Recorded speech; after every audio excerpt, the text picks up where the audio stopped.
wabarakatuh. Kami di sini untuk menjelaskan tentang teori kebenaran yang akan dijelaskan oleh saya sendiri. Teori-teori kebenaran.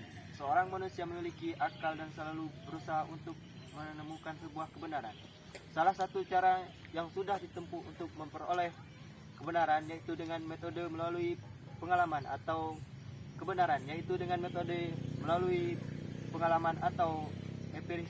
Lalu pengalaman-pengalaman yang diperoleh manusia membuahkan prinsip-prinsip atau hasil-hasil yang lewat penalaran rasional. Kejadian-kejadian yang berlaku di alam itu dan dapat dimengerti. Yang kedua, teori koherensi. Koherensi berarti hubungan yang terjadi karena adanya gagasan atau prinsip, relasi, aturan, konsep yang sama. Secara singkat, paham ini mengatakan bahwa satu proposi cenderung benar jika proposi tersebut dalam keadaan saling berhubungan dengan proposi-proposi yang benar, atau jika maka yang dikandung dalam keadaan saling berhubungan dengan pengalaman kita. Satu pernyataan dianggap benar bila pernyataan itu bersifat koheren atau konsisten dengan pernyataan sebelumnya, itu dianggap benar. Teori koherensi ini juga termasuk dalam kategori veritas de rasional, yaitu kebenaran-kebenaran yang masuk akal dan juga melahirkan berpikir deduksi yang sangat diperlukan untuk matematika. Oke, selanjutnya akan dijelaskan oleh teman saya, Dio.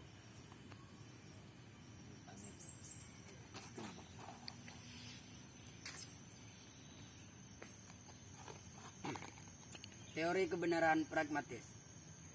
Pertama, paham pragmatik sesungguhnya merupakan pandangan filsafat kontemporer yang berkembang pada akhir abad ke-19. 2. Dalam pandangan The Pragmatic Theory of Truth, menurut Patrick adalah seperti dinyatakan sebagai berikut. Teori hipotesa atau idea adalah benar apabila ia membawa kepada akibat yang memuaskan apabila ia berlaku dalam praktek. 4. Kebenaran terbukti oleh kegunaannya, oleh hasilnya, dan akibat-akibat praktisnya. Contoh-contohnya. Pertama, koherensi.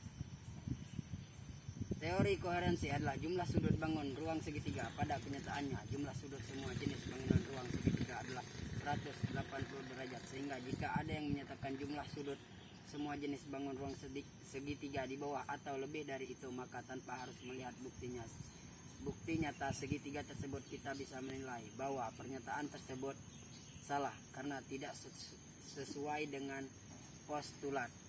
Oke,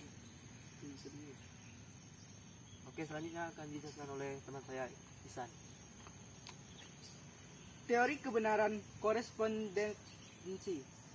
White dalam bukunya R. Alan White Solved Problem in Philosophy, New York, Douglas and Company 1970 menyebut teori ini sebagai teori yang paling tua. Sebutan yang sama juga diberikan oleh Honey yang mengatakan the theory of correspondence is an old one. Teori ini eksponen utamanya adalah Bertrand Russell 1872 sampai 1970.